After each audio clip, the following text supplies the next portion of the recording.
Good morning students. देखिए part of speech चल रहा था जिसमें आपको noun, pronoun, adjective, verb, adverb ये सब बता दिया गया है। इसके बाद प्रीपोजिशन आपको बताना है, लेकिन उसके पहले आर्टिकल। आज हम आपको आर्टिकल बताएंगे जिससे जो है आप उसको समझ जाइए, आर्टिकल का प्रयोग जान जाइए कैसे होता है। ठीक है, आर्टिकल के बाद तब अगला टॉपिक आपको बताया जाएगा। देखिए आर्टिकल्स।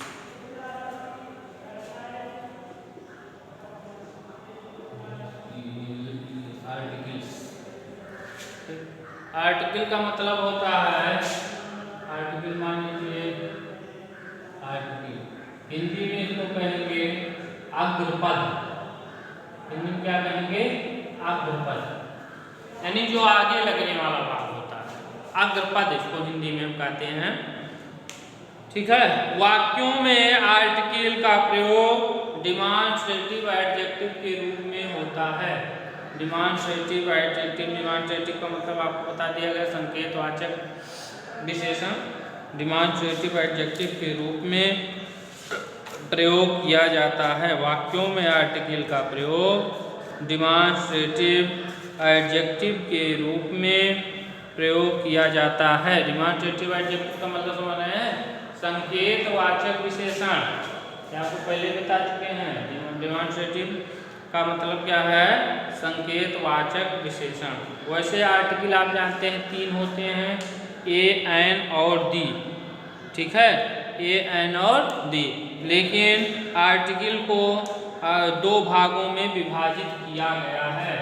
इसे दो भागों में बांटा गया है, देख लीजिए। ठीक है, पहला जो है वो इंडिफिनिट आर्टिकल,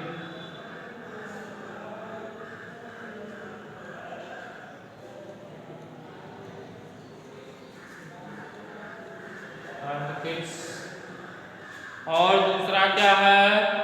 डिफिनिट आर्टिकल्स। दूसरा क्या है? डिफिनिट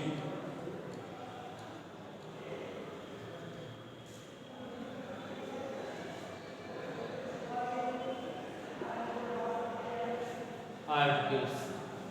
देख लीजिए, आर्टिकल का जानना सभी बच्चों के लिए बहुत जरूरी चीज है, क्योंकि अब आर्टिकल नहीं जानेंगे तो जान लीजिए बहुत कई चीज आपको समझ में नहीं आएगा।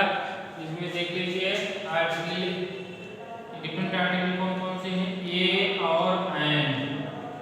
ए और एन क्या है? Indefinite article. और डिफिनिट आर्टिकल क्या है? दी। डिफिनिट आर्टिकल केवल एक। ठीक है, आर्टिकल वैसे आप कितने होते हैं? तीन, ए, एन और दी। ये तीन आर्टिकल आपके मेन है। ये जो है तीन आर्टिकल आपके मेन है। ठीक है, लेकिन वैसे आर्टिकल आप कितने होते हैं? ये तीन आर्टिकल्स आपके हैं, ए, एन और डी।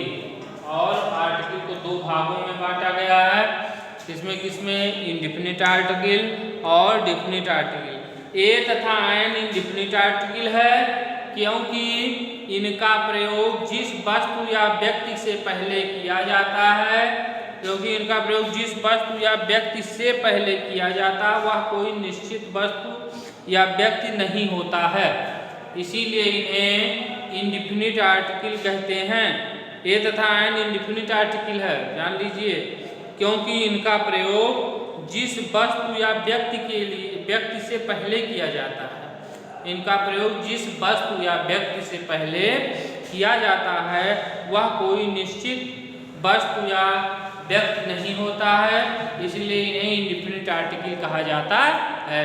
ठीक है, जो शब्द कॉन्सोनेंट या कॉन्सोनेंट ध्वनि से आरंभ होते हैं उनके पहले ए का प्रयोग किया जाता है। जो शब्द कॉन्सोनेंट या कॉन्सोनेंट ध्वनि से, वावेल और कॉन्सोनेंट आप जानते हैं ना? वावेल और कॉन्सोनेंट जानते हैं? वावेल और कॉन्सोनेंट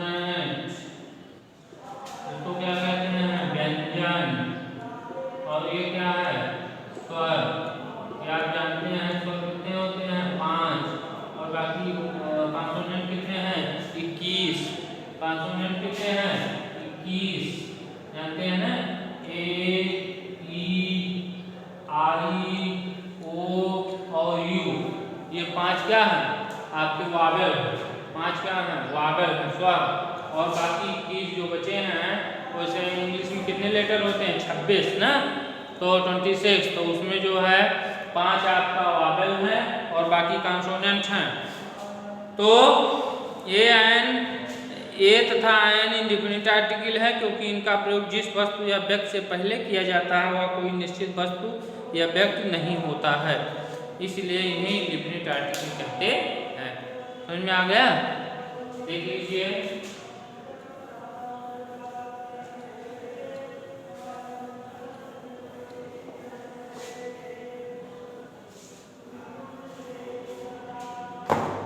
सबसे पहला आपका है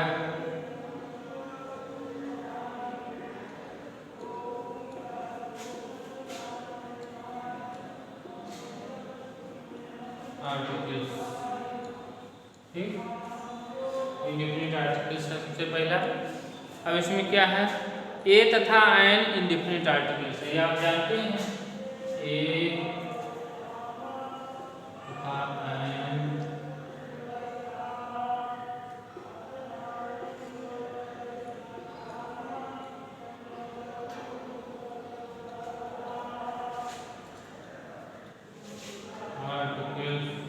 हैं, ठीक है, क्योंकि इनका प्रयोग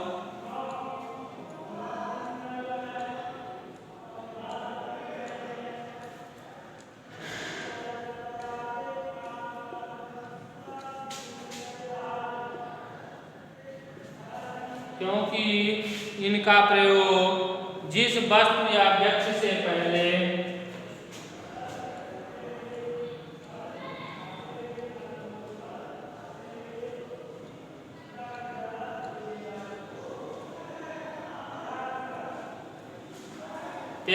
पहले किया जाता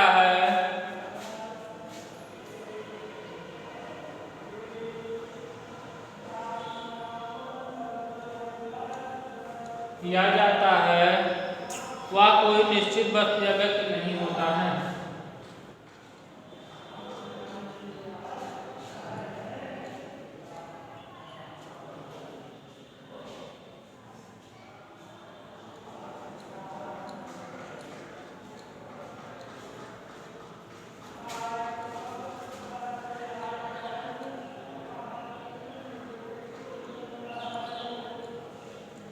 नहीं होता है, निश्चित व्यक्ति या वस्तु नहीं होता है, इसीलिए इन्हें इंडिफिनिट आर्टिकल कहते हैं। इसीलिए इन्हें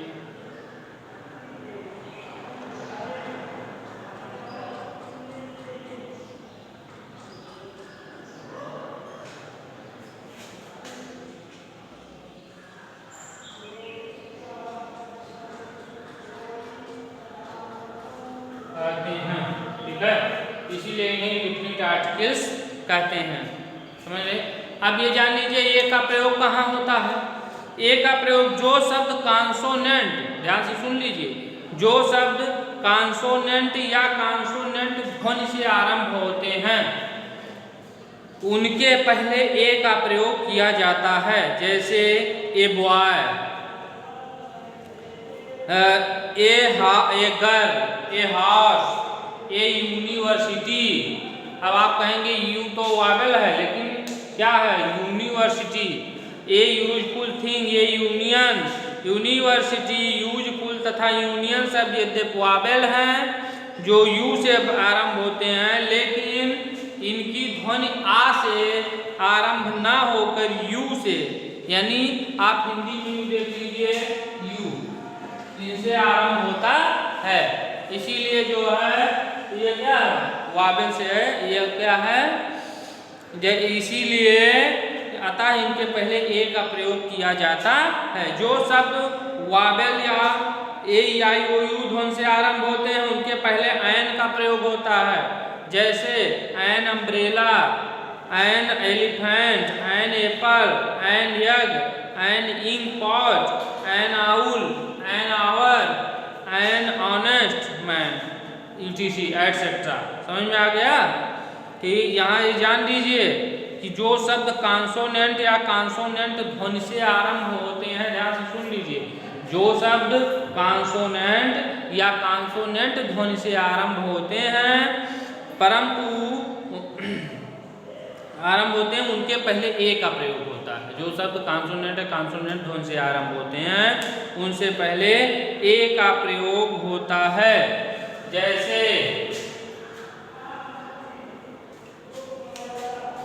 ए बॉय, यहाँ देख लीजिए, ध्यान से देखिए, a boy, a girl, a horse, ठीक है। यहाँ देख लीजिए, ए यूनिवर्सिटी,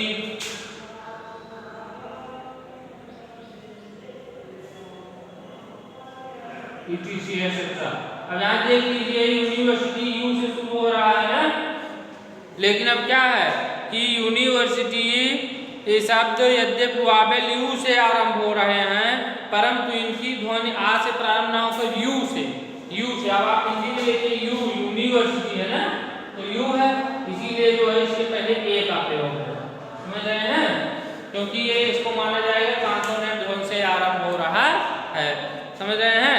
एन का प्रयोग कहाँ कहाँ होगा? जो शब्द Wavell A E I O you से आरंभ होते हैं उसके पहले एन का प्रयोग होता है। जो शब्द वावेल ध्वनि से आरंभ होते हैं ए ई आई ओ यू, तो उनसे पहले एन का प्रयोग होता है। जैसे देखिए एन अम्ब्रेला, ठीक है। ये सब क्या है? वावेल ध्वनि से प्रारंभ हो रहा है। एन एलिफेंट, तो ये सब क्या होगा? ये वावेल से प्रारंभ हो रहा है। समझ में आ गया? अब देख लीजिए, अब देखिए आवर तथा ऑनेस्ट शब्द वावेल से आरंभ ना होकर कॉन्सोनेंट यच से आरंभ होते हैं, परंतु उनके पहले एन का ही प्रयोग होता है क्योंकि इनकी ध्वनि वावेल से आरंभ होती है। अब जैसे आप क्या कहेंगे? एन आवर, ठीक, ये कह देंगे हम, ठीक। तो इसको क्यों कहेंगे? ये कॉन्सोनेंट है, कॉन्सोनेंट से आरंभ हो रहा है, लेकिन इसका उच्चारण हिंदी में क्या कहेंगे? An hour, an honest, honest नहीं कहेंगे, एन ऑनेस्ट। इसीलिए इसके पहले एन का प्रयोग होगा क्योंकि वह हिंदी में वावेल से आरंभ हो रहा है।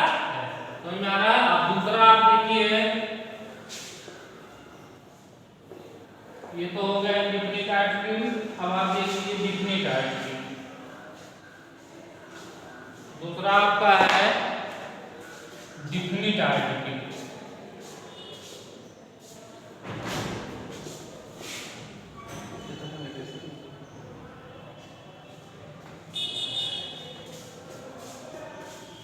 Definite articles, the definite article है क्योंकि इसका प्रयोग किसी पूर्व निश्चित वस्तु या व्यक्ति के लिए होता है।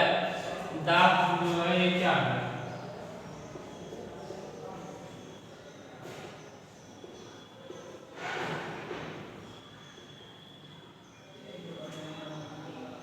आर्टिकल है क्योंकि इसका प्रयोग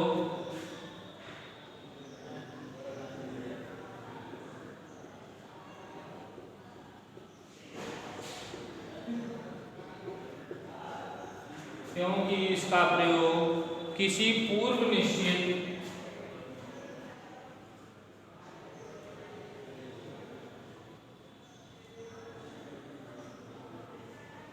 निश्चित वस्तु या व्यक्ति के लिए होता है।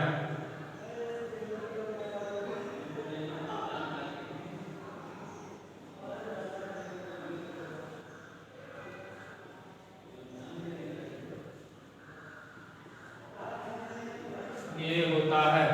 समझ में आ रहा है? देखिए जैसे आई सा ए बेगर, द बेगर वाज हंग्री, ठीक है। दूसरे वाक्य में दा का प्रयोग पहले वाक्य में प्रयोग बगैर के लिए हुआ अतः इससे पूर्व दी का प्रयोग होता है। अब उस नाउन का प्रयोग पूरे वर्ग के लिए होता है, जैसे द काऊ, देख लीजिए, देखिए यहाँ क्या है, द काऊ, समझ में आ रहा है। इज लाइक आवर मदर, या gulf, river, seas, ocean, mountain आदि के नामों से पहले, जैसे अब आप क्या लिखेंगे यहाँ, द गंगा, द गंगा, ठीक है, ध्यान से सुन लीजिए, gulf, river, seas, oceans, mountain आदि के नामों से पहले द का प्रयोग होता है, ठीक है। जैसे पर्वत का नाम कहीं करना हो, महासागर का नाम हो, और या रिवर नदी का नाम हो, तो जो है क्या करेंगे, यहाँ द का प्रयोग होता है।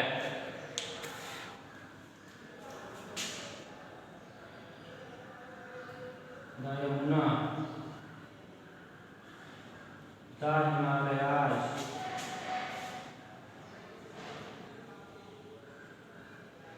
द हिमालयाज, समझ में आ रहा है।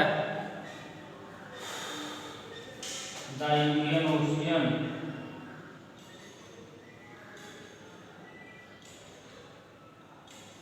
इंडियन ओशियन, समझ में आ रहा है ना, ETC एक्सेट्रा, इसके नाम से पहले क्या होता है, द का प्रयोग होगा। उसके बाद प्रसिद्ध पुस्तकों तथा विशिष्ट पुस्तकों के नाम से, होली पुस्तक जितने भी हैं यानी पवित्र पुस्तक, जैसे द रामायण,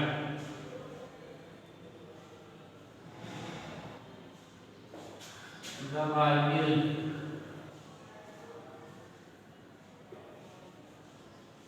द गीता, इसके पहले जो क्या लगेगा, द का प्रयोग होगा, समझ में आ रहा है। या द ताजमहल विशिष्ट वस्तुओं के लिए भी, जैसे द ताजमहल, या द अर्थ, द मून, ये सब क्या है, सुपरलेटिव डिग्री से पहले, अगर आप सुपरलेटिव डिग्री से पहले भी द का प्रयोग होगा, जैसे the best boy, good better best ना, सुपरलेटिव डिग्री है ना, द बेस्ट बॉय, तो यार सुपरलेटिव डिग्री से पहले भी, the hottest day, the hottest day, देख लीजिए, सुपरलेटिव डिग्री से पहले, सुपरलेटिव डिग्री से पहले भी द का प्रयोग होता है।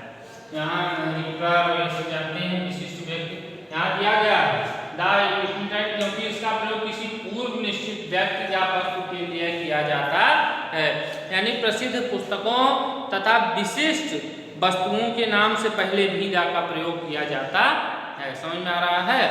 या जो है नदियों, समुद्रों आदि के लिए दी का प्रयोग होता है, समझ में आ रहा है। जैसे the Ganga, the gulf of Mexico, the Indian ocean, the Himalayas.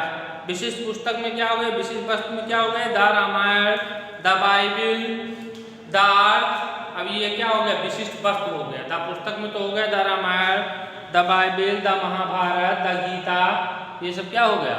उसके बाद पर्वतों, पठारों और आदि विशिष्ट वस्तुओं के लिए, जैसे the Taj Mahal, the sun, the earth, the moon, ये सब क्या हो गया, जो है इससे पहले दी का प्रयोग। फिर सुपरलेटिव डिग्री से पहले, सुपरलेटिव डिग्री से पहले, जैसे द बेस्ट बॉय,